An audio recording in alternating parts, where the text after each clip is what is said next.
Is space truly the final frontier for mankind? Seriously, think about it. Because we haven't even discovered all of Earth just yet, but the attraction to the stars and the secrets they, along with the moon and the planets, keep are unfathomable. For millennia, man has stood, looked up, and stared at the stars, wondering what in heaven's name is truly out there. Fast forward to the last 70 years and see what life has brought. Airplanes, rockets, spaceships. Every day is moving faster and faster. Yet for some, those who still gaze up to the twinkling lights in the night sky, the mystery of what's up there is still a true fascination. Many believe we've already been visited by aliens. I'm one of them. Many believe we've already been well beyond the moon landings of the 1970s. And many believe, like our guest tonight, Will Farrar, that we have far more knowledge of what's happening up in the sky than what's been publicly admitted to. Have we been to Mars? Do we have bases on the moon or elsewhere? Will has been researching this topic for over a decade and makes his Spaced Out Radio debut tonight. Will Farrar, thank you so much for being on Spaced Out Radio. How are you? Oh, I'm doing great. Glad to be here tonight. It's the first time I know we've talked about coming on, and excited to finally get it on here. And today is my 37th birthday, so I'm spending it with you my first couple hours. I'm excited, and the guests, it's amazing, all the chat rooms and everything you guys have going on. So I'm pumped to talk space. Mars is one of my places that I've really been fascinated with. So I'm gonna get you. First thing I'm gonna start with is I'm gonna get you to keep your head straight because your phone keeps doing some clicking thing, and I don't know what's up. Because you know what, we talked earlier, and it was fine. Everything was good. The minute we start going into the whole, Mars aspect, we start, getting all this clicking sound going on. Maybe that's the aliens trying to tell us, don't talk about Mars or our bases on the moons. I don't know. But, Will, we do thank you for coming on the show tonight because we're going to get into a lot here. And what I would like to do, and by the way, happy birthday on behalf of all of us and Spaced Out Radio. We hope that your 37th birthday goes exactly the way you want it. Make sure you get a good lobster dinner or something like that, my friend. And what got you into all of this? All right. Let's see. Has my clicking stopped? Is that any better? I picked up the other headset. Can you hear me better now? We're still getting a little bit of clicking going on, my friend. It's really strange. Every time it seems like I go on a radio show, this stuff starts to happen. Let me see if I can try just to switch one more here. Okay. How about now? Any better now? I think we're sounding a little bit better. Let's give this a try. All right, we'll give it a try. But what happened about 10 years ago, maybe even a little bit longer, I've always been fascinated with space. I went to a school when I was in third grade after the Challenger disaster. A lot of people probably remember that, probably alive for it during the time. I was in, I think, second grade at that time, and the next year I lived outside of D.C. in Montgomery County. Right. And they had built a school for her and named it, I guess it was one of the schools, and named it S. Kristen McAuliffe Elementary School. So that was my first, taste of space other than seeing that launch take place itself and the disaster, because they were putting it all over. Every school had it up at that time. This was like one of the live feeds. Since she was a teacher, S. Kristen McAuliffe, they were really trying to get the students to come in. So that was like one of the horrible tragedies for America and for the space system. And we actually saw it live as kids. So my first entry to it was a disaster. Later on, as I got older, the fascination between paranormal, whether it would be not just space, but here on Earth as well. You had mentioned earlier in your intro about the wonders of the world just here on Earth, and the things that we're still finding, especially with all of the great tools we have, like we found here for Mars. About 10 years ago, I was listening to a radio station. I came across Richard Hoagland on there, and he was talking about moon bases and pyramids on Mars, and it just fascinated me. I was driving back from Florida late night, trying to stay awake flipping through the dials, had already gone through my, my iPod, which could only hold about 10 songs at that time. Now you can put your whole music collection on them. And that's when my fascination began. I came home, and immediately the internet was just to the point where NASA was putting out images online. They were no longer selling them. You used to have to buy the images, and they'd send you, you would get basically a huge FedEx or UPS package full of them. And that's really, that radio show that night really got me fascinated, pretty much to almost an obsession. It's not my day job is a computer guy.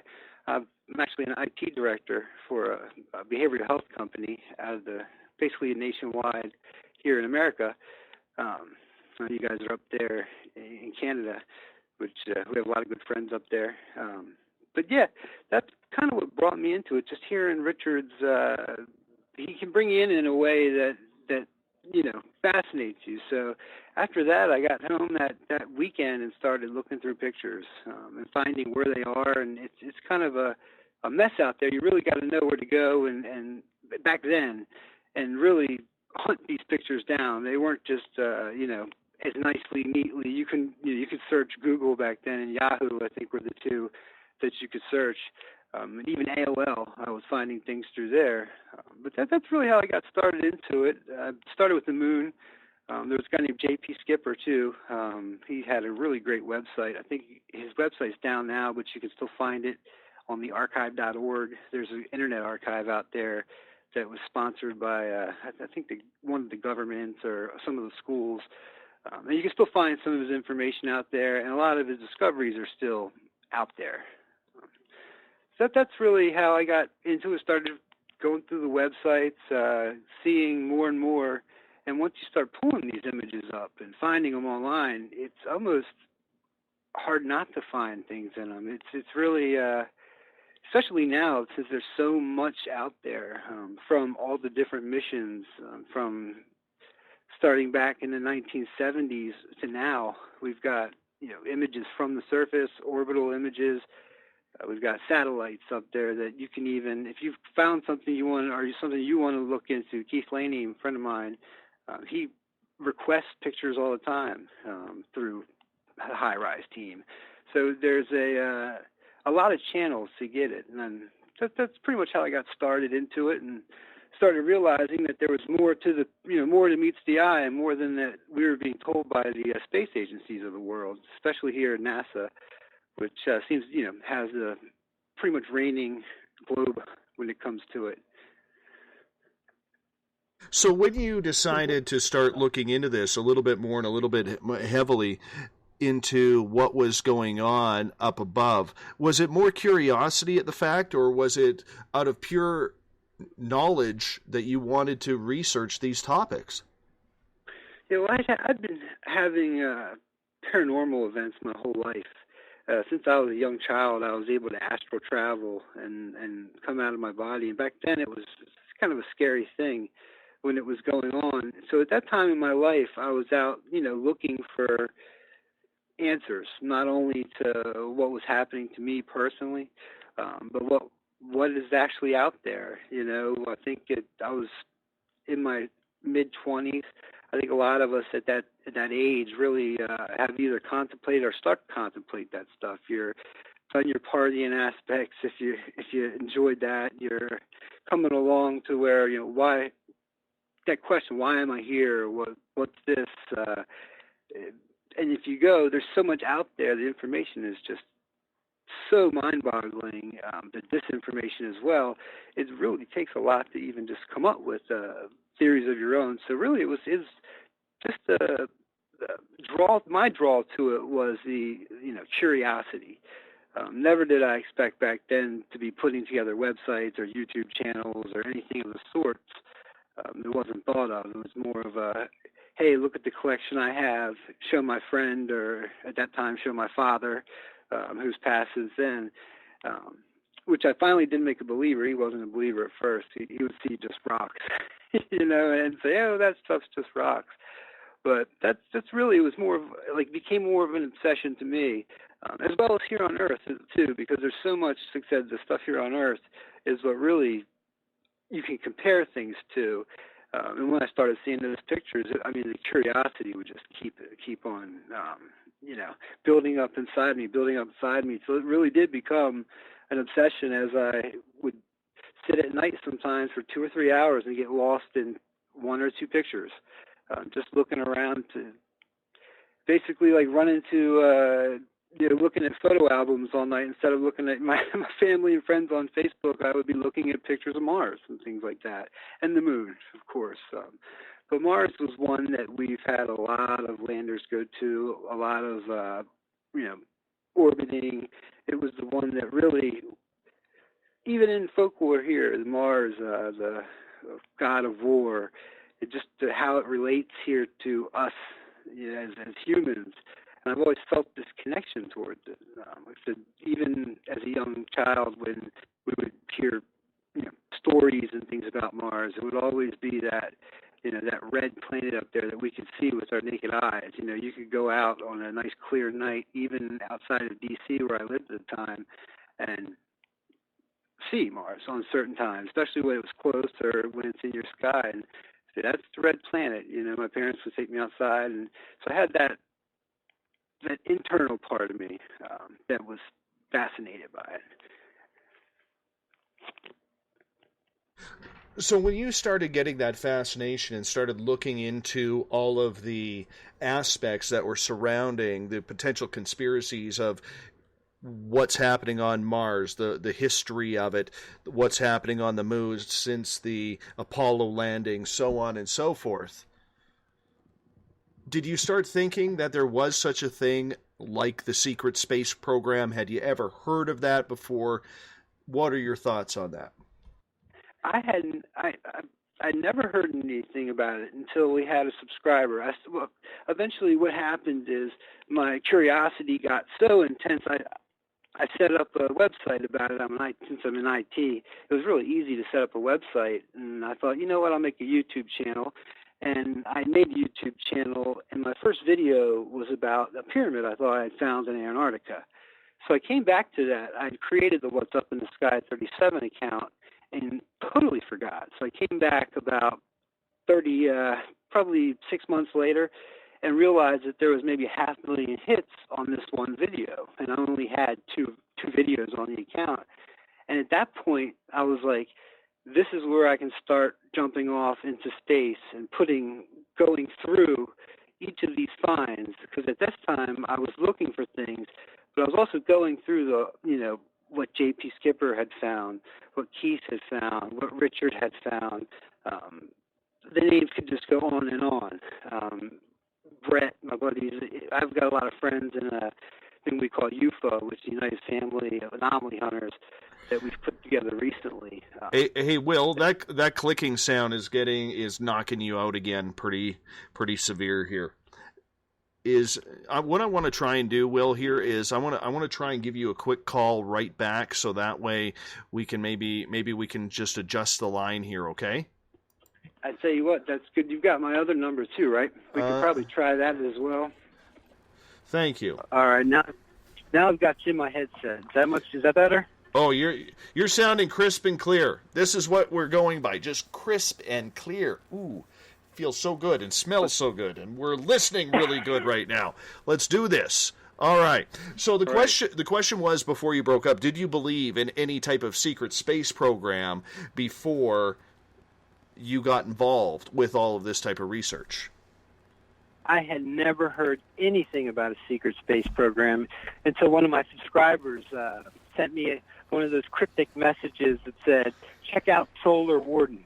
That was the message to me. And of course, I went to Google and plugged it in and started looking into some of it.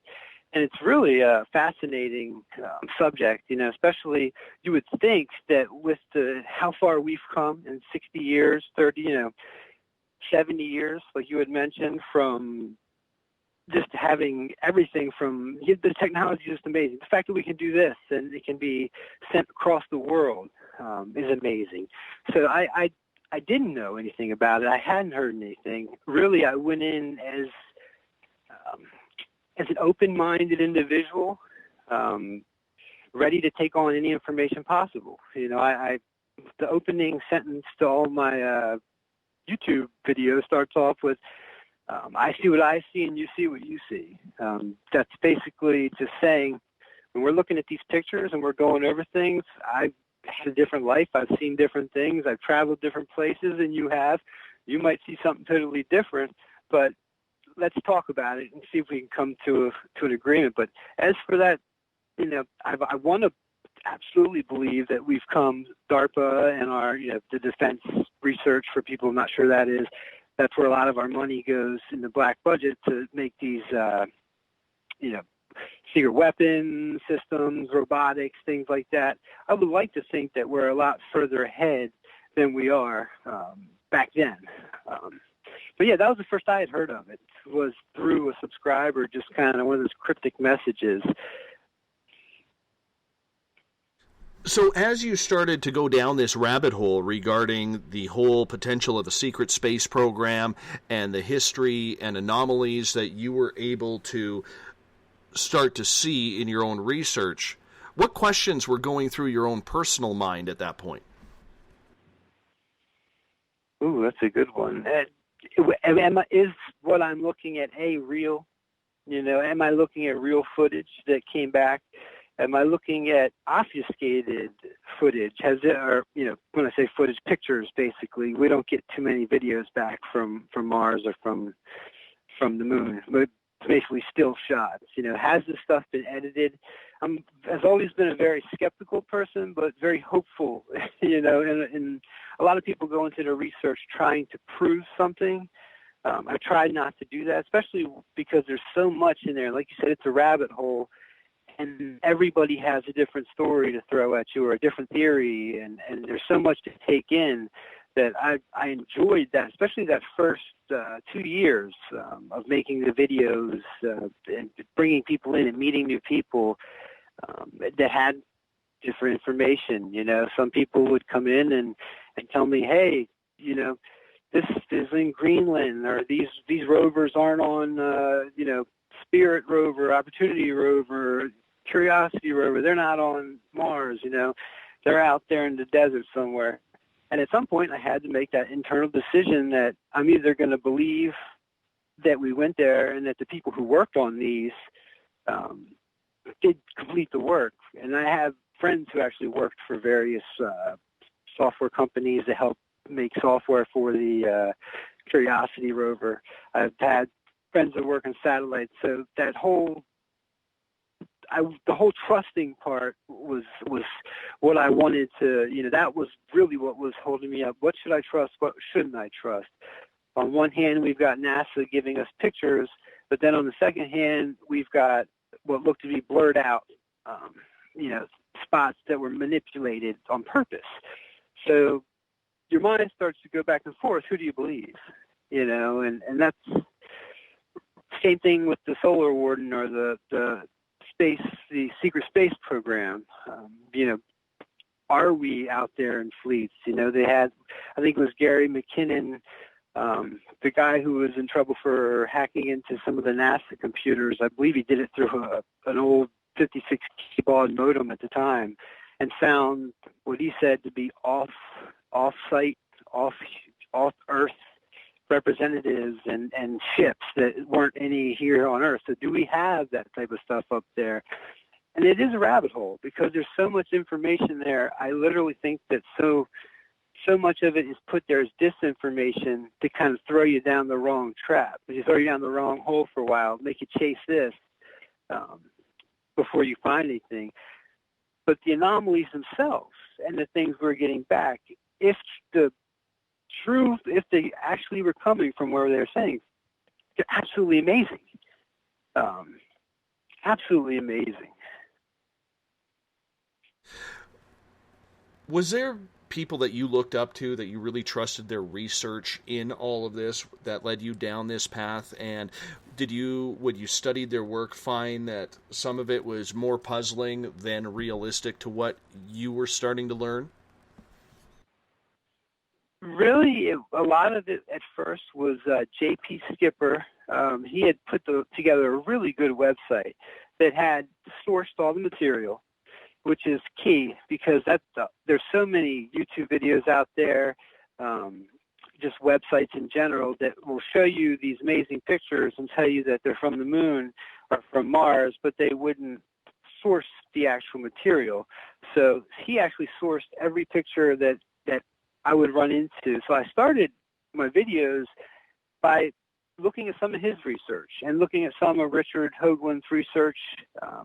I'm actually working but there's about 7 of us working to put together a book that should be out hopefully sometime around Christmas of this year. It's been one of those projects when you've got so many people involved, it keeps building and building. So I was able to meet some of these people as I, came into the field. Jose Escamilla, he was one of the guys that actually I was looking into he had all sorts of great research, especially with his movie Celestial. I forget the other couple too, but they were the up-close Clementine images of the moon at the time. He was one of the people that really inspired me into, whoa, this stuff is amazing. Look at the colors. Look at the what we haven't seen from the NASA website and their information. But those 3 people really started me down that path where, hey, let's take a look at this myself, because I've always been one of those I want to trust people, but I want to see it myself. I want to figure it out myself, and take people's information along the way and never take it with a grain of salt, because I've learned the craziest stuff can be true, and it could sound absolutely insane to a normal person who's never looked into something. And then you look into it yourself and you find out, wow, this is really going on. Whether it be weather manipulation, things like that. I'm not going to jump down a different hole here because I know you do a whole bunch of these radio shows where you hear a lot of different stories from paranormal and everything. So it all kind of jumbled up. And those were the 3 guys that really got me saying, okay, let's keep pushing forward, to where I went from studying their work and presenting their work on my channel to actually doing my own research, getting my own finds together, and then sharing them with people through my YouTube channel, eventually the website after the YouTube channel started taking off. And now that we're in the UFA family, the United Family of Anomaly Hunters, through that whole channel, it's amazing how many people can be reached just through Facebook alone, Instagram, Twitter, all those things. So it's come a long way. But those were the 3, I think, people that got me really into questioning what's really out there and what's going on. So did you focus specifically on Mars at the beginning, or were you looking at the entire anomaly of the universe to wonder where man went? It's a good question. I was basically looking anywhere that first off, that they were talking about, because there was only so many pictures from the moon was really the other place we had tons of pictures from. And that's been debated back and forth whether we were there or not. I happen to believe that we did make it to the moon. That the pictures that I've seen, some of them are absolutely real. There's been a whole lot of controversy considering how NASA's taking care of the information and the data since then. But I believe, by looking at the photos, and not just 2 or 3, by looking at all of them, I've looked at so many pictures and downloaded so many. These things are huge, some of these pictures that you download. So yes, the moon was one that I was really first started with, I think because that's where most of it was at the time. And then as the rovers, really it's the rovers that we've landed there that put us threw me to Mars because that's where the bulk of the material is coming from. Now on my channel, we've looked at everything from Cirrus on out. We've looked at the different missions, New Horizon, Dawn, covered the Chinese mission, the Europeans. They've got a lot of space stuff coming up. Rosetta, and there's so much that's out there now, especially now. But at first it was more that moon, then into Mars, because Mars was where the data was coming back from, and it was such a wide variety of data.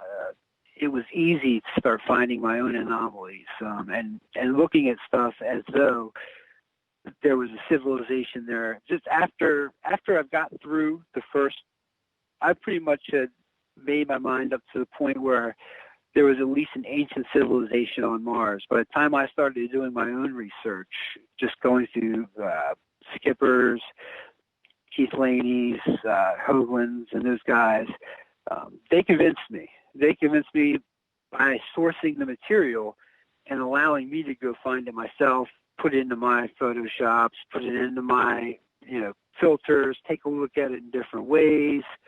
But yeah, that's pretty much how it all got started, and where I started with the Mars. Do you think that with Mars, that there is some sort of human connection to that in a previous life situation? Me personally, I believe that somehow we're connected. Something about Mars and Earth is been connected in our past.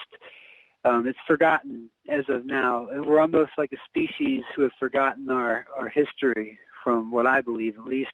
And there's many other people who believe that as well. I think that a lot of people out there may just feel it inside themselves. It's like one of those gut feelings to say, hey, Mars has drawn us. It's drawn me into it. And when you look at the surface, you look at it, it's so Earth-like, at least from the pictures coming back. It's so Earth-like. It feels so Earth-like. And we know that there was water there at one time. And that human connection, I believe we're most likely, not just here, we're most likely have been a species that have touched many more planets than we know of, for sure, or satellites of planets. A lot of people think that the aliens, there are aliens out there, and I believe people get abducted with that, but I think some of us, that we may be some of the aliens. Some of us may have been seated here.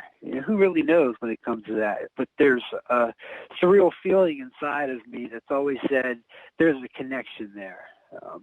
And the artifacts that we find are so human-like to me. That also backs up that feeling I have.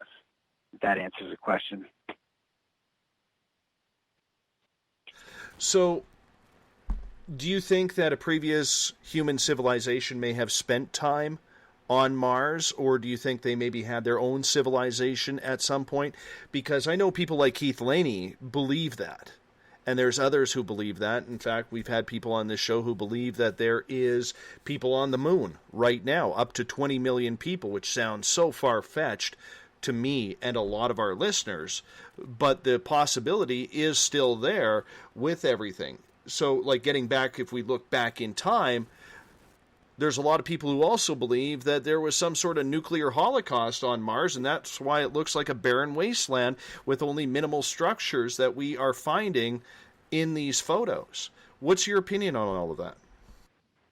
And that's I think there was a scientist, it was John Bradenberg, just came out and had that hypothesis that there were two nuclear explosions on Mars, which would not, look at what we've done here just in the last 70 years when it comes to this. I think we're looking at a civilization that was a long time ago. Not sure if there's anybody on Mars now. It could be everything we see. We send places that look like they're barren wastelands with old structures that were there most likely during some of the worst weather catastrophes and things like that. But there's definitely there's that connection out there. There's that, like, I definitely believe, I'm right on line with Keith, where there was a huge civilization, I believe, on Mars. Now, as for now, I'm 10-1 to walk away from it. That I'm not sure people are out there right now. On the moon, I've heard that as well, too, that there's a breakaway civilization out there that's, been there for a while. I've heard human and other species are out there. To me, I haven't found the information. I haven't found the data that supports it, that gives me that feeling that I know it's true. But I've certainly heard stories like you just said, that it's creepy to actually think that there could be that many people right there and that close to us that we have no idea about. But I do believe that the governments of the world wouldn't tell us if that was the truth, just because of a lot of us feel like, hey, we're ready for some sort of disclosure, or you can tell us. I think that's where Mars kind of comes into it. They're telling us on a slow disclosure, by finding brine, water on Mars, things like that. They're kind of rolling it out. They can't just come out and say, hey, there was a civilization there and it's gone, wiped out. I don't think that that's the way it'll ever go. And maybe not though. Maybe that's one day they're waiting to do it. I'm not sure. But to think of a breakaway civilization is absolutely possible.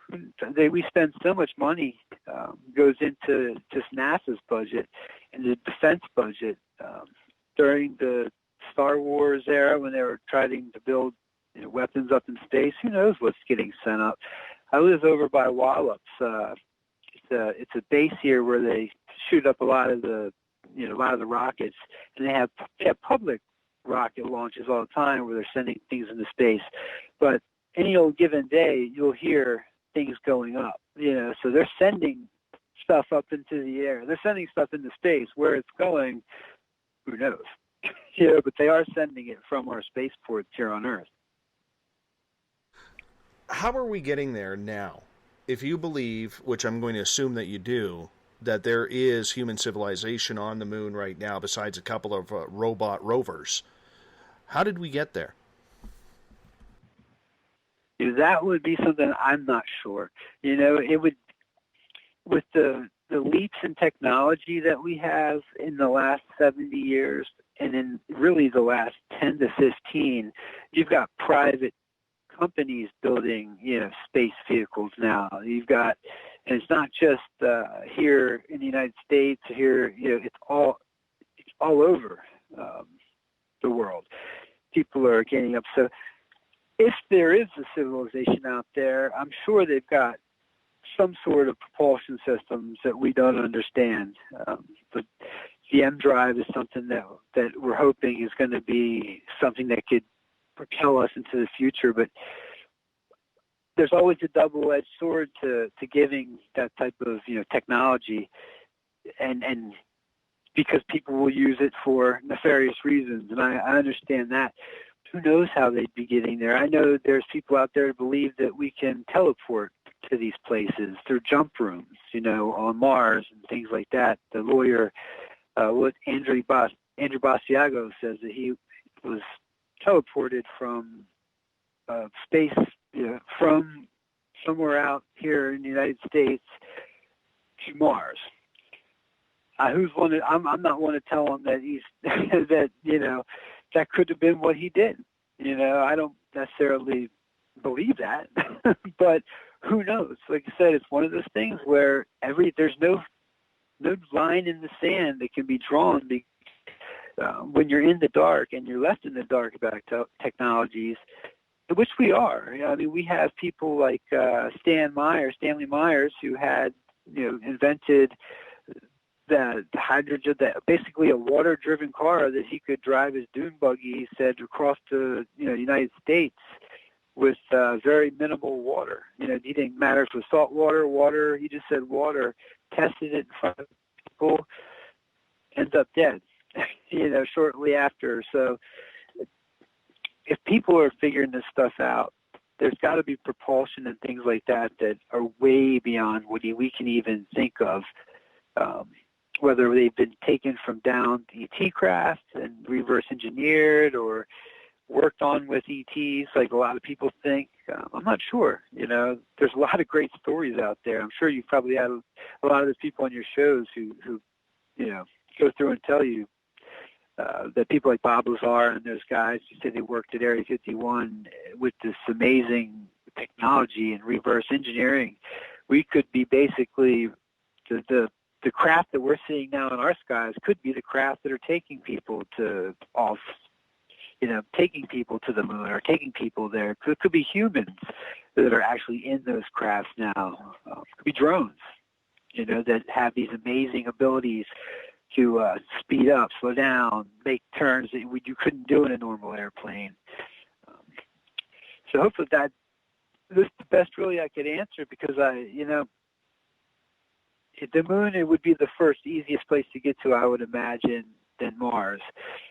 If the technology is really to the fact where we could teleport places, that would be pretty amazing. That's a stretch. That's a stretch for me. But having a different propulsion system that could have made a base on the moon, I could see that easily being hid from the people of the world. Not just us, the people of the world, really.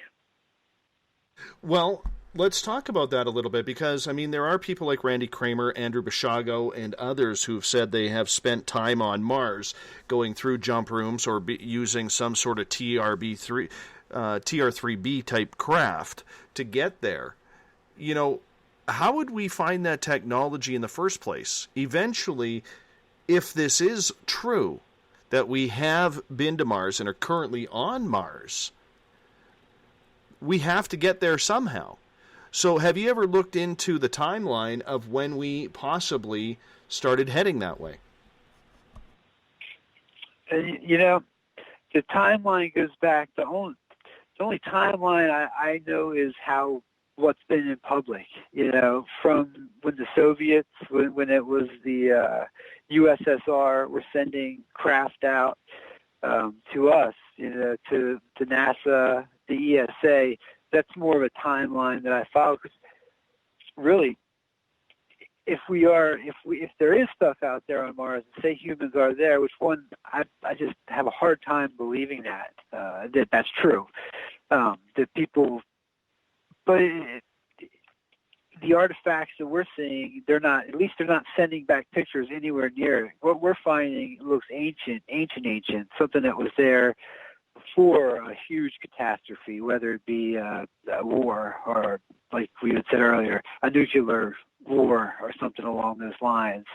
So really, I can't really answer that one, because I know the official timelines that have us using regular propulsion, rocket engine, light the candle and go. And that's kind of it's public as far as they let us know. They said that the secret space program, once I tried to really look into it, it got so far deep down the rabbit hole, I just basically backed myself out of it and said, let me stick to the pictures that we have. I can source. I can go find them in what's, in good quality. What you see out on NASA's website is not when they call something a raw image. It's not a raw image. It's a 70% with JPEG artifacts, which are blur on its own. And then on top of that, you've got NASA blurring even more on some of these pictures and pulling certain things. So I really can't answer that one with a straight face, and other than the public. No, and I understand that. It's a hard understanding and concept to try and put that together on a human level, because when we're trying to figure this answer out on a human level, it doesn't make sense from what we know as just looking around the public. But it does come into play that if we have people there currently, or we've had people there in the past, we've had to get there somehow. Yeah, exactly. And I don't think it was on a Saturn V, even though they were, that was, I think, the ultimate goal was to build something that could push something that far into space. With the technologies that are out there now, I would not be surprised if we were using very high-tech things in deep black budget, things that we're not going to see and we wouldn't see most likely in my lifetime unless there's unless there is an absolute disclosure for some reason, whether that would be a threat from outside Earth and, saying, here we have hostiles, which then, as we've been told so many things over so long, and there's so many people who warned us about, don't fall for the fake alien invasions, or don't fall for this or that, and so I know that I would imagine that if it was going to be Mars, that they would have to have something other than, rockets sending them up, because you would have to send a lot of them. It would be, especially to have enough for a civilization out there, unless the civilization was there already, and like we believe. But as far as that goes, I'm really more of it's a barren planet. We've kind of, it looks like hopefully that's not what Earth is going to look like in, another couple 100,000 years, after we've been pretty bad stewards so far with our planet. It always is just a big fascination in regards to Mars. I got to admit, it's one of the topics that absolutely intrigues me as well when I think about it, because it takes a lot of imagination and sci-fi to even believe that we could have people there. Are there any anomalies that you have found in your research that lead you to believe that this could be the possibility? I have not seen one thing that actually would point to there being life there now. Everything that I see, and now that's just me, because there's a lot of my subscribers who see the same pictures and they think they see, living beings in them. Or I usually go back when I do that and I try and look at the 3 or 4 or 5 different pictures around it. You've got so many cameras, especially on Curiosity rover, to see different angles and things like that. And if something hasn't moved, in 3 or 4 hours, I don't see it being anything on, actually doing that. But so many people do believe that, and it's easy to fall into that because the images are, intriguing, but they're also of the same type. It's hard to imagine to me. Like I said, I've got a lot of people say there is and this is one that I love, but I even thought about this a lot in my first couple of videos that I was doing, that there would be maybe the occupants of the planet were small. Maybe they were smaller than a smaller planet, smaller. It would make sense. Some of the sizes of the buildings and things like that we found, that there may have been different, civilizations over the years. Here, look at all the different type of civilizations. Look at just here when Earth is teeming with life. Look at just in our brief history here, what we dig up is absolutely amazing. The variety of life and things like that. So if Mars was at some point, flushed with water, with vegetation, and I do believe there's still, some water still on the surface, even though they say the atmosphere, can't handle liquid water. I've got many videos. If you search on What's Up in the Sky 37, if you go to my YouTube channel and just type in water, you'll find about 10 videos that were begging NASA to look at some of these drippings that were coming down out of these rocks, because water is one of the most essential things for life. And we were getting these flows, and they emitted the flows. Finally, they came around and they took the ChemCam laser and they shot that laser at some of it. The actual data is not back yet, but I suspect in the next 3 or 4 months they'll come out and say that there's even more water than expected in the soil there, and they're going to say it's brine, the salty, and But every time I've found the water, I've gone back and looked at the weather details. This is in the videos I've done. There are days that within the last 5 days, the water had actually gone over freezing. The temperature had gone up and over freezing. A lot of people think that, or is under the assumption that Mars is always frozen cold. It does get, sometimes up into the 60s, for Fahrenheit for people here. Like if you look at the weather data, it can get warm, especially in certain parts of it. So who knows? We could be sending the rovers to everywhere we know that there's been the nuclear Holocaust and that those type of events happened. Maybe that's where we're sending them. We don't send them to the pictures of the water. Like we said, if you search for water, there's pictures taken from above and on the surface that look like standing water, and trees as well. A lot of people have seen those images out there. J.P. Skipper put a lot of them out. But I think that our teams at UFA and a lot of our other researcher friends, because it's become almost like a network of us who are just fascinated by this stuff, have found so many more pockets of what might be liquid. So, with that being said, that's there. That's one of the big major building blocks of life.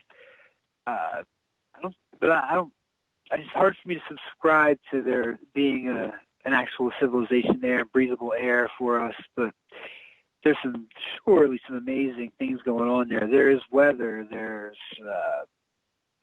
mist, and Viking, one of our first landers there, that actually touched down, showed frost in the morning, so it's very Earth-like in many ways. And I know the South Pole, if you just were to melt the South Pole, I think it would put about 30 feet of water, maybe somewhere around that, around the planet. So there's a lot of water there too. What happened to it in the meantime, that's anybody's guess. But as for life there now, it's so hard to just say yes. That it's my personal belief is that we're just looking at pretty much a graveyard of what happened. And like I said, I remember one time when I think it was President Bush here who had said, we wanted to get to Mars to find out what happened there, because I think that more and more people know that there was a civilization collapse. There was something that hit the planet. Something happened. Right. To make it see like we did. And it could just be like us, where let's just say we were sending craft, Mars was sending craft here. Will, I hate to cut you off right there, but we are going to go to a commercial break here momentarily, so I'm going to get you to hold on. You hold that thought, my friend.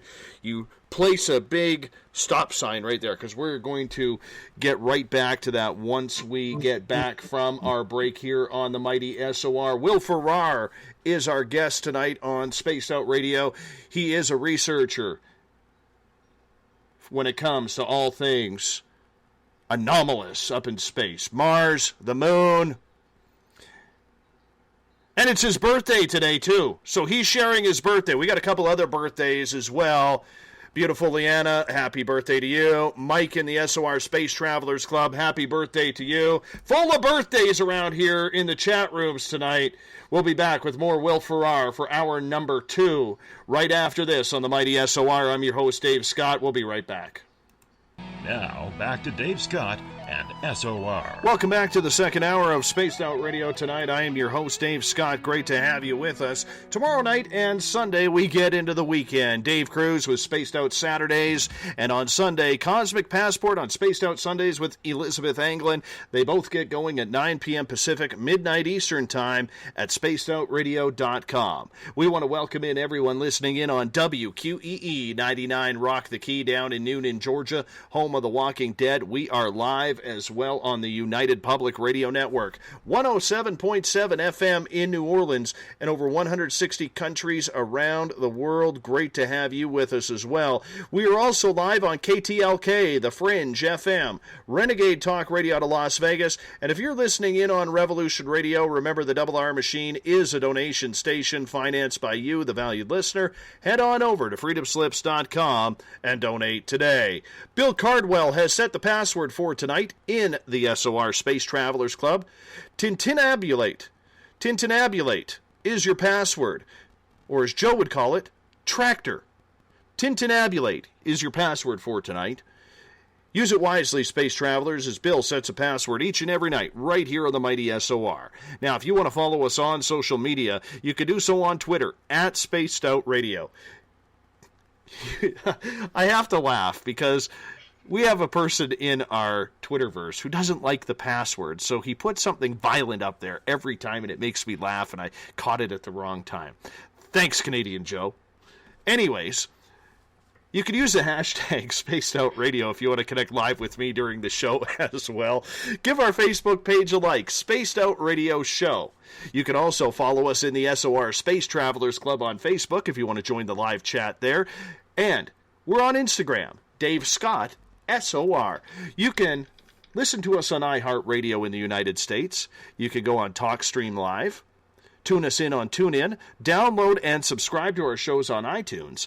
Our website is spacedoutradio.com, where we have a plethora of features for you, including joining the SOR Space Travelers Club for $5 a month, rock out to some Bumblefoot, shop at our Spaced Out Radio store, read The Encounter online, or watch some great video footage from UFO seekers and Contact TV, and so much more at spacedoutradio.com. Tonight we have Will Farrar on the show. He is a researcher into all things strange and obtuse up in the skies above, from Mars to the moon, and everything in between and outside of that. Will, we got you for one more hour tonight. How are you doing? All right. Ready for the second hour. We've got the phone issues taken care of. I think you guys can still hear me, right? Absolutely. And on Twitter, Andrew Curry says, great show, Dave. Will is excellent. Terrific anomaly researcher, and he's a good friend. Thank you, Andrew, for tuning us in and giving us a follow on Twitter. I'm going to give you the old follow back right there because I do this stuff while I'm live on the radio. Gets me excited, so thank you so much. Make sure you come on and join us again. Anyhow, let's get back to the anomalies on Mars. You have looked at and studied a lot of these photographs when it comes to the red planet. What do you think we're seeing there? Is it just pareidolia in these photos that we are seeing, or is it more? It's got to be more. It's to the point where you can almost take when you put the images together in like a gigapan or a mosaic, and you look at the pictures as a whole, there's too much of a coincidence. You can have maybe a little coincidence, one or two, where there's something strange, but I wouldn't. There's absolutely pretty much throw a rock in any direction, hit something where we are, especially where the rover is now, and the track it's taken through, and from the day Curiosity got there until today. I mean, we're talking, I think, about 1,600 days or something like that. We're up to now. Almost every stop along the way, there's anomalies. There's things that shouldn't be there if it was just rocks. They things shaped like absolute blocks, like cornerstones. Actually, things that look like fossils. Things look like bones laying out on the just sitting there laying out. If you go to whatsupinthesky.com, just like it said, I have a link there that says click here for the images for the show. That's just some of the high quality images I put up, and just kind of like little teasers for you guys who are sitting not listening. If you're driving, of course, don't get your phone out and start typing it in, but if you're sitting somewhere and you want to look at some of these anomalies, the site's up, whatsupinthesky.com. Usually if you peg it too much, it'll go down, since there's so much information there. We've got a great forum, a great group of guys who keep up space news there, and that keep the anomalies rolling in. It's almost nowadays where I've got a list of 100 pictures that have just been sent to me from people out there in the world, who have found something or think they found something, and I go out, check it out, and I'm honest with them. If I think it's something that's looks anomalous, looks like it could be something, I tell them. If it's something that was made by JPEG artifacts or just because of the image, the way it sits, I like to have more than one view of something before I call it totally anomalous now. And that's slowed down my video production a whole lot over the last couple of years, is really honing in on the good ones to show people, this stuff just is not a coincidence. It's not pareidolia. It's not, we're just, it's easy to say that in an article. And a lot of times these articles, they start out, it's like almost like clickbait chain where they take the most outrageous things that are out there, like Obama's head on Mars, and they'll put that on a front page somewhere. Then all of a sudden, we're getting lumped in with these people, so it almost destroys some of our credibility through other people that have no, even my finds, people will take, make an article about it, and then write, Will Farrar said so-and-so, and they'll take something way out of context, or add something that somebody else said and then send it around. I've had a couple of my finds that have gone viral that way, which is great to get a viral video, but to blur the lines of truth, as the media seems to do, it happens an awful lot. And I noticed that most of the press towards this stuff is more hokey and, oh yeah, tinfoil hat type guy, that comes along. And there's a lot of us that find these now. So anybody out there listening who's interested and really wants to answer that question for themselves, if you just go, and the link to the NASA website, all that stuff is on whatsupinthesky.com. You can find it pretty much anywhere. If you just type in raw images NASA, you can go out to the web, or on your phone. There's 2 apps, Midnight Planets. I'm going to plug these for whoever makes it. You can drive the rover basically through real pictures of it and find, use your phone to actually click on a picture. It'll tell you where it is, give you a source image, and you can go do that yourself. And there's another one called Mars Images that I think they're both on iOS and Android, so you can get it on either or. And I guarantee if you go ahead and download that after the show tonight, you'll find something that is out of place. Like, there's that much stuff that it can't be just coincidence, can't just be pareidolia, however that's actually said. That was out of my mind a long time ago. It's what gets used against us all the time as a description. Oh, that's just that. That's an explanation. But we're not just seeing things in rocks. And if you check out just the couple that I put up on the website today, those are the ones I like to take out to the radio stations, or if I'm going to be on something, because they're so, I was able to get them from the planetary database system, which is the raw data that comes back from the rover, which is much crisper and clearer than you can find on the NASA website. But with that said, you can still go to the NASA website and find stuff all day long. Or the gigapans, Neville Thompson, he's does gigapans. Keith Laney does gigapans. My buddy Todd from my forum, What's Up in the Sky, he puts those gigapans out, where these huge mosaics of areas on Mars where you can zoom in, zoom out. Other people have snapshotted things, and you can see for yourself. Really, the best way to convince yourself, or not convince yourself, or go the other way, because you might say, hey, this is all rocks, nothing. You see what you see, I see what I see, that type of thing. But there's just so much out there from what looks to be, like I said, when it's that much in this one little spot where we've only traveled about 7 miles on just one rover, we found that much we obviously knew something was there when we sent, the last rover to Mount Sharp. I think we were looking for whatever type base was there, and it was obvious within the first 100 days that there was a huge city at the end of the visible view from the rover. So we've been slowly making it there, taking pictures along the way, and some of the stuff that's so blatant. It's funny how they call it Curiosity rover, but some of the things are so blatantly artificial that the Curiosity isn't curious at all. It just blows by those things, takes a couple pictures, and I'm sure they take pictures that we never get to see. I'd imagine that happens an awful lot. Is there any photograph that you have seen on Mars that absolutely 100% confirms your theories that there is something there? I think just the first one that's on my page.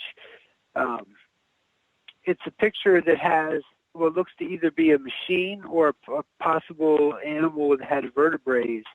That was one of the first ones from Curiosity rover that really hits. It's from Sol 109. It's Sol, SOL. You'll see if you get into this Mars stuff, you go looking at the dates, or if you get those apps, anybody listening, if you take that Mars Images app or the Midnight Planets, you're going to see the SOL, which is basically the revolution. It's their day.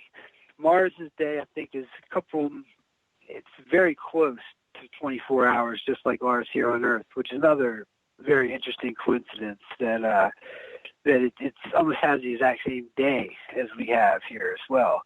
But that first image, you can see, I put two together so you can see the full length of it. But that was one that absolutely convinced me right off the bat that was right at 109. And the one that's it's a huge picture, one of the billion pixel image that NASA put out. There's so much in there. In the distance, you can see the city that's up on the hill, that was once up on the hill. It's got a wall that runs along it. It's got what look to be pyramid-shaped buildings, dome-shaped buildings, and that was probably 100 sols in. We saw that crystal clear. And since that day, the quality of the images in that area have gone down, whether it was due to the rover, the images of the thing getting dirty as it runs through the Martian soil, kicking up dust. as the rovers, the one up there now is pretty interesting. It can actually drive itself and steer it away from some of the obstacles in its way with the autonomous steering. But some of those pictures, pretty much anyone on that page to me, if you look at it closely, and there's probably about 5 or 6 that are my favorite images, and especially ones at the bottom, you can see what looks like a human-style statue just blown to bits. Whatever took out Mars, and I say this a lot in my videos, it really, really, really hammered it. And pretty much flattened most stuff. It looks like a pancake building. If you look at pictures of some of the disasters here on Earth, whether it be man-made or terrorism or Mother Nature has come in and wiped an area clean, this is a type of, they're very, very similar. And I've got videos where I put 2 and 2 together and say which one's Mars, which one's Earth, and a lot of people say, hey, I couldn't tell which one it was. But there's a lot there. There's like I said, I've actually please go out, get the Mars. It's like everybody wants to do something with their phones. Your phone's so easy just to go out there and look for some quick anomalies, and you'll find them.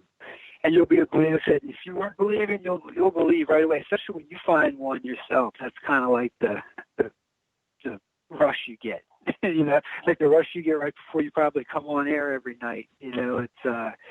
It's like, oh, my work, there it is, something right there, perfect for it. There's no way this was created by Mother Nature. This has intelligence written all over it. Do you believe then that there is any sort of connection between what could be on the moon and Mars as well? Do you think there's a connection between the two? There's got to be a connection at some time. For me, there had to have been a species, and I think our species, that was multi-planet, on our moon, not only just our moon, on Phobos, which is one of the moons of Mars. There's Buzz Aldrin talked about this, I think it was on Larry King Live or one of those shows back in the day, where there's a monolith. He talks about the monolith. It looks like a very tall monolith just sitting out there on this little potato-shaped moon that goes just flying around Mars. It's quick too. The moon just is really quick where its orbit is. There's also other, countless asteroids out there, countless block comets. When we saw some of these like 79P, I think that was it. Sometimes I get the numbers and stuff mixed up. But the latest European Space Agency, when it landed when we got pictures of these comets up close, or these asteroids, they're nothing what I thought in my head where they were going to look like. The one almost looks like somebody could take that and turn that into a machine.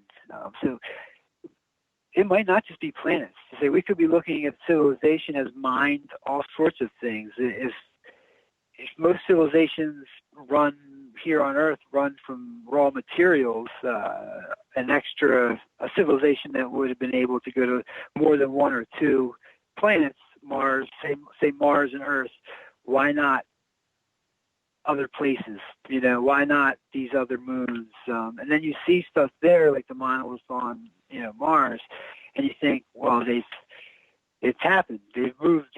They've been there before. And I'm one to believe that it's human-like intelligence. That like we have forgotten our past, our deep, long gone past. Some of the stuff here on Earth is, I think, much, much older than what we believe or what we've, you can't carbon date a stone. There's a lot of our dating mechanisms here on Earth and a lot of things we're finding buried in, Turkey and all over the world, really are changing how I think a lot of people think about the history of Earth. And we're at a time where history is going to be rewritten one way or another. And whether the space stuff gets, rewritten as well, I'm hoping that comes with it, because people deserve to know if there, was life there, if it came from us, if it looked like us, if it possibly could have been us. They say that Homo sapiens and they say we walked hand in hand here on Earth together with the Neanderthals, and some people still have Neanderthal genes. So that's two different types of, that could be going on all over. And maybe one was a lot of people believe in the Anunnaki and I guess they were supposedly a race. This is one thing I haven't researched much, but supposedly a race that came around every once in a while and would, there would be either disaster, they'd help. I'm sure you've probably had somebody on your radio station talk about them before. Billy Carson's a good friend of ours at UFA.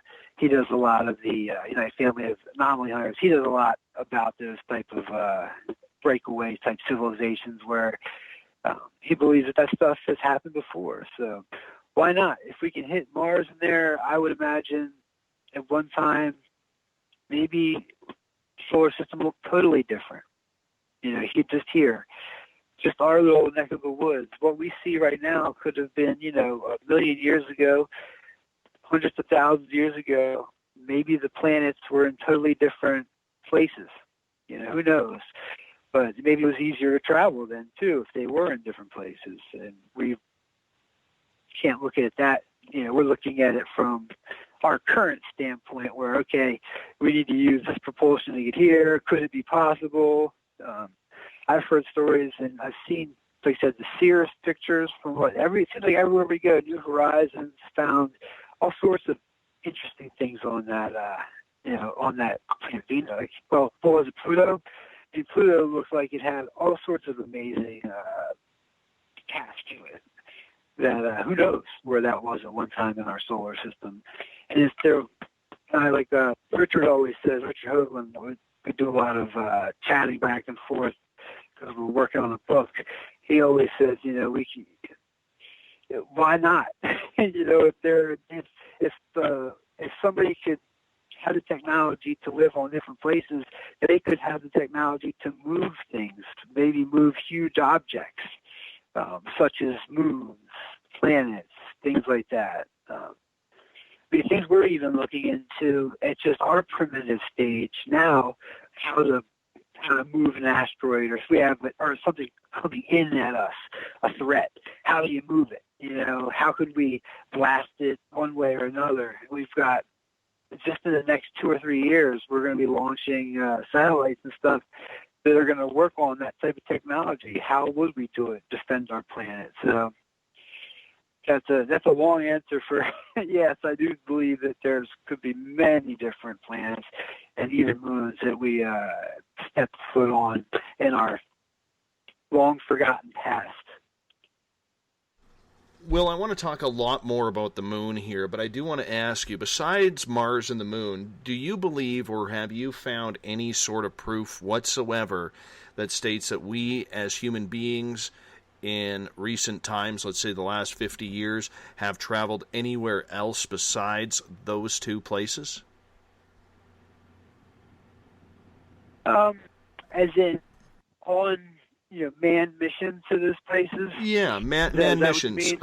I have heard some. I don't want to call them ridiculous stories, but I want to say that I've had people on here say we've been to Venus, that we've been to Titan, that we've been all over this universe with a secret space program. Now, once again, I will finish that by saying, that it's hard to believe, it's hard to fathom that we have the technology to actually get out there unless we have some way, somehow perfected to be able to bend some sort of time warp or wormhole or something along those lines. I've heard the same thing about Titan. Titan's going to be something big. I mean, Titan's been put forth in movies, been put forth in a lot of this stuff seems to run through Hollywood and through different, various chains before it actually starts coming up and we start sending probes there. Titan, I've heard the same exact thing. Titan, Venus. I've also heard that with some of the Europa was one that we've been out to. One of the, I think it's a solid ice right now that we believe might have a pristine ocean under it. So it's hard to contemplate that thinking of how we think. Normally here as Earthlings is, just on our one planet looking out into the stars. But like I said, and you said, there would have to be a technology that we harness that isn't being used commercially anywhere. It's being hidden, black budget. Everything would have to be hidden against it. And that there's a lot of room in the United States to hide a lot of stuff. And around the world. We could have, bases down, we do have bases in Antarctica. We could have places all over that send things up that we're not sure of or we don't know about. But I've heard the same things, and it's easy to dismiss them. It's like, oh yeah, no way. Like I said, Andrew Bostekos, one guy, I go back to the guy who said he was on a jump room, and they were somehow, they'd go into a door here, and they'd end up out of a door on Mars. Who am I to say that didn't happen? Surely interesting.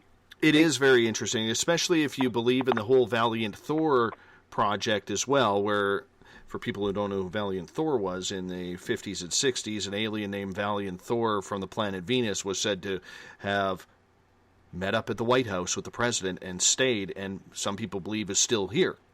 I mean, so there are a lot of stories, sci-fi or not, that are out here, and it's just trying to figure out what we can believe and what we can't will. And, being in this position with the research that you do, you have to take everything with a grain of salt, don't you?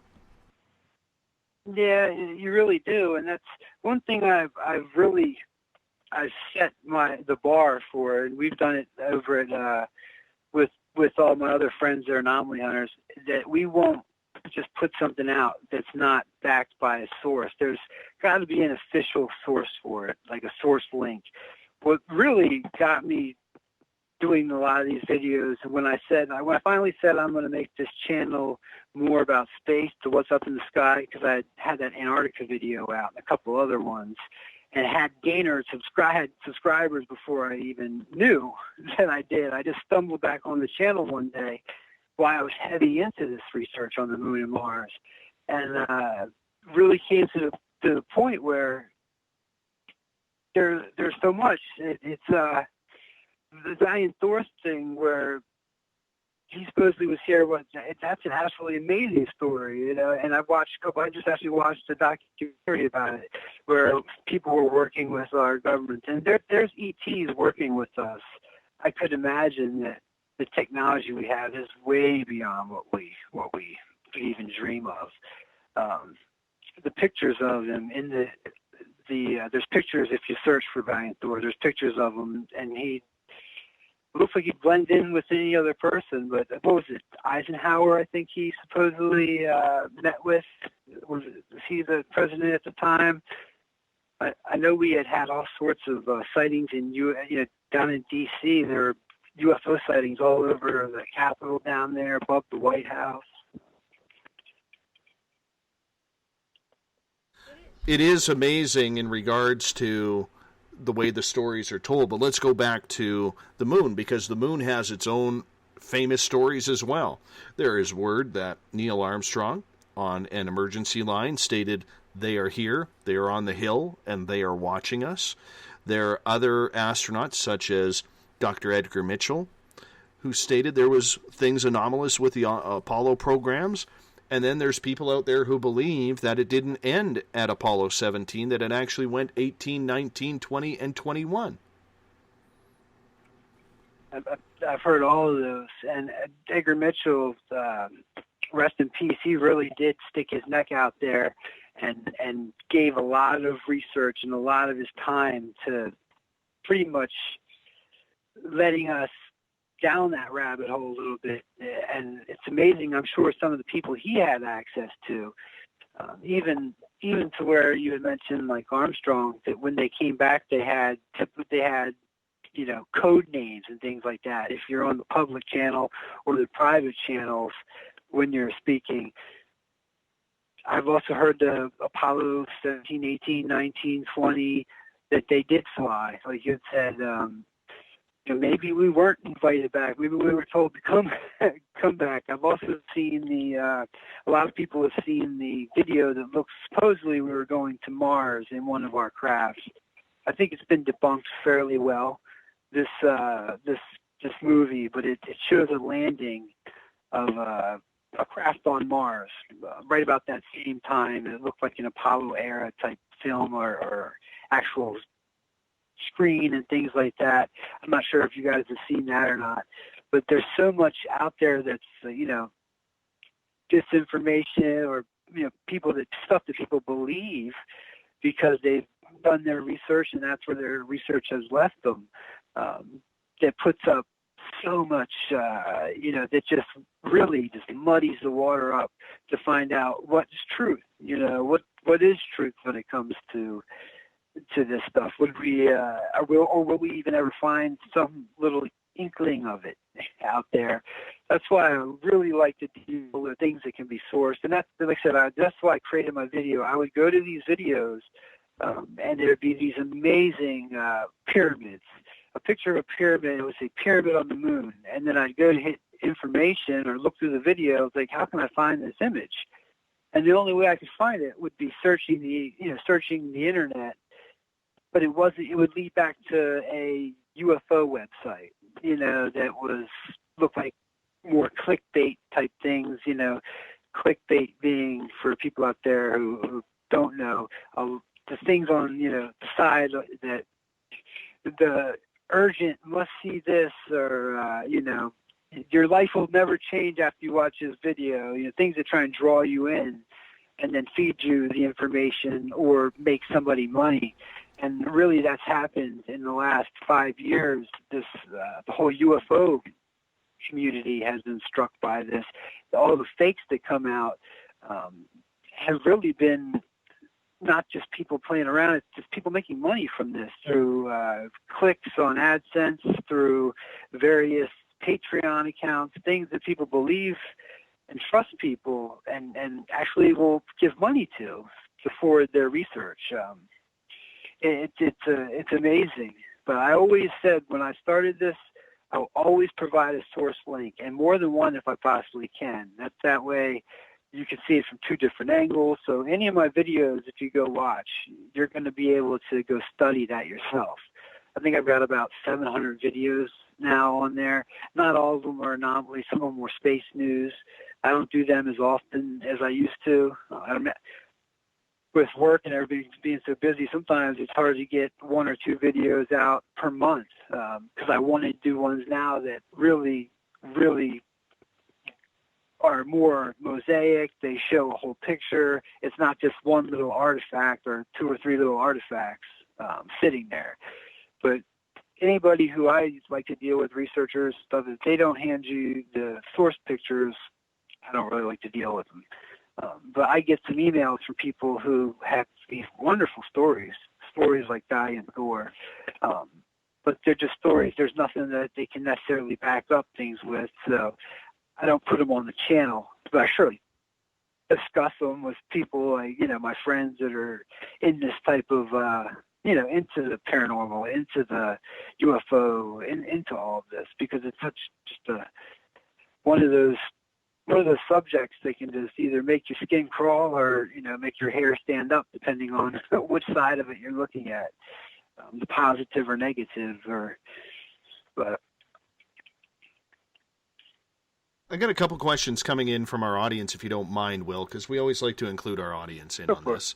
This one comes from hashtag Spaced Out Radio on Twitter, from God of Thunder, otherwise known as Canadian Joe.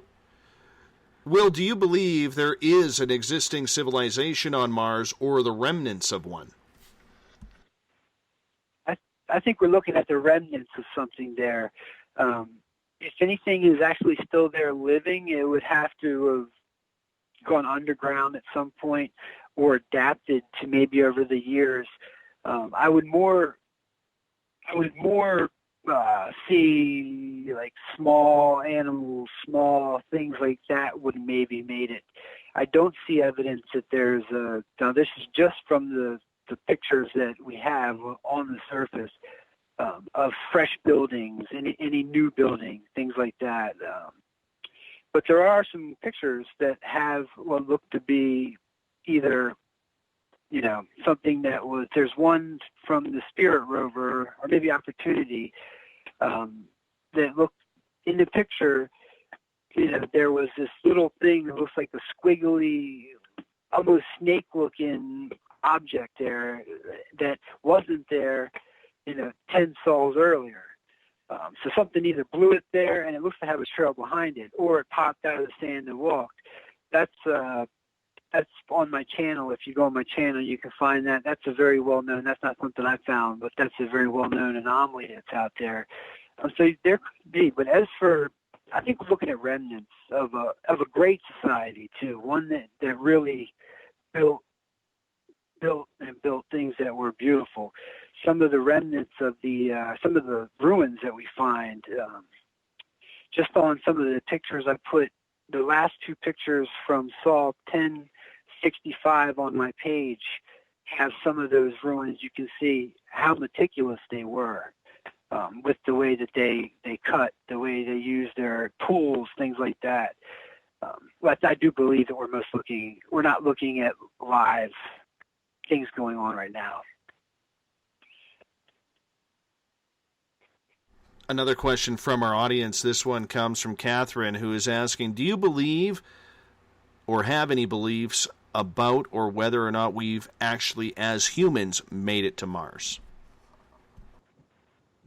That's a very, very good question, because if for say the people like Andrew Bastiago and them are telling the truth, then that's a yes. But if not, and I just have to look at what we're been told and know what technology we have, the answer would be no. So if I look at what my research has brought me to, which a lot of it just focused on the images, it's very hard to land on Mars. There's been an awful lot of rovers sent, or orbiters sent that blow right past it. They don't make it. The Soviets have tried a lot back in the Soviet era. It's one of those ones where if you can believe some of the people out there talking, saying that they're there, or from what I've seen, I can't say whether or not that anything's there or that we've been there. I would love to think that, though. It sure would be interesting to know that we have 20,000, or like the whole Total Recall out there mining things. You guys watched those movies over the years. Good question, though. Let's get to another question. This one from Craig. Mike or Will, what's the reason you started this search, and what is your Shangri-La at the end of this road? It's a really good question. I started it basically because that trip home that night from Florida, when I heard Richard come on and talk about, he was with George Norrie, and he was talking, maybe Dark Bell at the time, and talking about the remnants of Cydonia and the pyramids up there and the face on Mars, and going to do my own research on that. The whole complex there is absolutely amazing. That fascinated me, and that actually hooked me on it. Really, from there, it was off to the races, and my Shangri-La would be some sort of truth that can actually be proven via pictures, and maybe the truth is that we're looking at ruins, and that's what I found at least through my research, looking at thousands and thousands of pictures, literally years of sitting in front of the computers. Like I said, I've worked on computers my whole life. Since I was 15, I've been working in the information technology field, so I've got a real good grasp of image manipulation, seeing images that have been manipulated and noticing the manipulation. And NASA manipulates a lot of the images that come out. I blur things out. I've got a lot of videos where they've, almost given full proof that they've blurred things out with boxes and things like that, whether it's being done by the hands of somebody in NASA or the hands of even an like something on the rover software that says that, this meets this criteria. We don't send the data down, we blur it out. So it's one of those ones where my Shangri-La would be just to find some sort of truth. I mean, I would love to know that we were there on Mars once, and I really don't feel that it's going to be a future planet for us. I think we're going to have, if we're going to survive, we're going to have to really figure out. We're going to have to go elsewhere. We're going to have to find a way to bend time, bend space. Hopefully, that's what there is a program out there doing that, and not everybody's going to be invited if that's the truth. That's the case. There's going to be a lot of people, but the way Earth is now, we can't sustain it here. My Shangri-La would be a beautiful Earth again, where we didn't have nuclear power plants, where we weren't, setting this place up to be. There are people, I think, the baby boomers, and that whole generation, and before that, the people, they weren't thinking long term, they were thinking really short term, and it's put a lot of us in a bind now. When you have an earthquake and look at somewhere like Fukushima, so in order, maybe my Shangri-La would be another planet out there that we can find, something close enough. Alpha Centauri, maybe there's something there for us. Who knows? But truth, there's some sort of truth. I'd love to have something, and not official truth, not necessarily from NASA coming out. I've been to these space science weeks where you sit in with these big, the heads of NASA. They talk about the science behind it, their missions, how the missions are going. And I sit at lunch and I was talking to some of these people, and there's a lot of people out there who think, that we've never left the Earth, we can't leave the Earth. That stuff to me is just plain hogwash. Listening to these people talking actual science, the science is there. But maybe my Shangri-La would be that bottom of Mars where we've got all that water sitting, melting out one day, and that's where we go. Who knows? We could put kick our feet up on Mount Sharp and hop on a boat one day. Maybe in a future or past life. Well, let's go back to the moon for a second here. Do you believe that we have been on the moon since the Apollo missions? I'm not sure. I would hope that we would still be there, but what we found there, I know that there's helium-3, there's a lot of mining opportunity there, which maybe that's, if there were extraterrestrials or there is a base there, maybe that's what it's for. I mean, but as far as I know or research I found along the way, I have nothing telling me that there's anything going on right now. There are a lot of interesting things going on, changes going on the moon. The moon is a lot more active, I think, than we know, that we've figured out just by looking at the image. Astronomers out there who put their images up from, I guess, a bunch of great websites where they share their telescopes, what they've got. It's kind of like when you go to a speaker thing and you want to be the loudest speaker, that you want to win the dB competition. These guys are the same way with their telescopes, and they get these beautiful images. And like Tycho Crater, places like that where there's interesting lights, things moving across the surface. So there very well could be, but that's all been amateur type stuff. It's not necessarily official links. And I've pretty much gone with I think right now Earth is the only place we've got life sitting, at least intelligently. Some of us. So even though you are someone who looks up into the stars, you don't believe what a lot of people are saying, like with the secret space program, that we actually have bases and jump rooms on the moon as we speak. It's tough for me to believe that, just because we're still doing so much here that the technology has come a really long way, but it hasn't grown at this type that I think it would need to. But I think we'd see more and more of that technology out in the public sector. Maybe it will come out in the next 20 years. I mean, look at our computers. They've changed just in the last 15 years. So far, they've jumped in leaps and bounds. So I can't sit here and say no. But I'd love to wish. I love wishful thinking. How cool would that be if we had technology that was jump rooming people out there?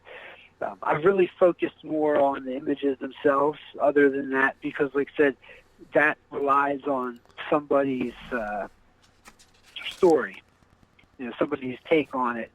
And you can get enough people to convince me, like I said, if you got a room of people who have all experienced the same things from different areas, that would be something different. I'd put more credit to that, but officially and from what I feel, I can't. I don't know. I'm just one who hasn't jumped onto that yet. Mm-hmm. I know there are a lot of people who have. Mm-hmm. But you can't blame people for that. you can't blame people for thinking that, because we don't know what the government has. We don't know what's flying out of Area 51 or black op bases such as that. We don't know if these black triangles people are seeing are actual human craft or something else. You know, there's been enough little seedlings of evidence that would say that there might be something to it, but we can't prove anything, and it's all on theory and conjecture. Is that the way you look at it as well? Yeah, absolutely. I mean, that's a great way to put it. It's definitely theory, and some of the bad. It's fascinating too, and you can get really caught up. I could spend a day just getting lost on YouTube, going through stuff about space program or secret space program, and usually that's what ends up happening. I'll sit here and I'll get started, I'll have my to-do list for the weekend or something like that, and I'll end up half of it will get done and the rest will be, this is a hobby. It's one of the things I've been interested in, for a long time now. The fact that I've just been putting some of the information out there is really just to pass it along to people so they could further their research on or introduce them to it. I think the way I do my videos, I put a little picture of me up in the corner. I don't hide who I am. I give people my real email address. I'm very open with it. If people have videos or they have things that are interesting, I ask them to send it to me. I'm not going to. I have posted a couple of UFO things that people have sent me, and that helped actually debunk one of them for somebody who it really helped the person out who was kind of, the lady who sent it to me was very distraught from it, and somebody figured out exactly what it was. So I tie back and I try and keep that line to where something official comes in, and so I've got a to-do list of 100 photographs that people sent that are NASA or European Space Agency. And now we've got the Indian Space Agency. I mean, they're ISR. They are absolutely leaps, and it's amazing what their plans are, and their ambitious goals are being met one by one. And they've been successful in so many of their missions now. So it's not just us, and we've got the private sector as well. So it's going to be a heck of a 10 years coming up. Very excited to see if we actually can get our new rover back on Mars. I hate to say it, knock on wood, we're due. NASA's due for a loss here. It's hard to get to Mars. It's not as easy as the rovers, the three that have made it recently, have suggested. We're due a loss, as you would say in sports terms. Well, we only got about 4 minutes left with you. This has flown right by. I know. I hate when that happens. But I want to get to a couple questions from our audience here at #SpaceOutRadio on Twitter. Canadian Joe is saying, by allowing these photos to go public, whether of the moon or Mars, do you believe this is NASA's way of giving some sort of soft disclosure? Absolutely. I absolutely do. I think it's part of it, because they can't come out and just say, yeah, here's what we found. This play, it's got to be a soft, slow. People are very jumpy animals. We a lot of us who research and think, oh, we can take it, the information. But the normal person out there who hasn't looked into this, who has made fun of people for it, it would be such a paradigm shift for them. They would call on their religion. There'd be so much that would break that this is the way to do it. It would be ancient life on Mars. That's what I think they were going to find. First it was the water and the brine and the old stuff. And I do believe in the next 5 years they will say, okay, we found artifacts. That will be part of that slow disclosure to whatever is really going on, whether there's ETs working with us here or, something we know of. And Stephen Greer, but. And let's get to your final question of the night. This one comes from Sailor at #SpacedOutRadio. Do you believe Mars and all the hype around it as a way of hiding any sort of secret space program? That's a very good question too. That could be why they let a lot of these images through, to keep some of us focused on that. A lot of us researchers who would be looking otherwise at things like the space, the secret space program. That's a very good thought. Wonderful. I appreciate you coming on in. Well, I got one final question for you, and you can take a minute or so to answer it. Do you then, Will, believe in extraterrestrial life and it coming to Earth so far? Yes, I do. And I'm not sure whether it's dimensional, interdimensional, whether they come from far away, whether they're able to be in the same space as us. I think we're just learning what we are here on Earth. We really don't. We're still just trying to find out who we are. But there's been enough military, there's been enough people, Dr. Stephen Greer brought people out, enough deathbed confessions that, yes, there are some sort of ETs that are out there, whether they're hostile or whether they're, malevolent. That's to discuss later, another show. But I do believe, yes, there's definitely something visiting us from somewhere. And if you go online, there's a lot of books out there that show you the races of, like I said, it's all speculation or it's all hearsay from other people, but there's a lot of overlapping data that seems to be, from different sources, different places that seem to connect the dots that say, yes, there is. And they've crashed here possibly. We've possibly have 2 or 3 of their vehicles are reverse engineering them. Right. Will, thank you so much for being on Spaced Out Radio tonight, my friend. Where can people find your information? They can find me on whatsupinthesky.com, whatsupinthesky37 on YouTube. Excellent. Thank you so much. Will Farrar on Spaced Out Radio tonight. We talked about Mars. We talked about the moon, secret space programs. What a treat. We're going to have to do that again. I think we're going to need Will for the 3-hour show next time.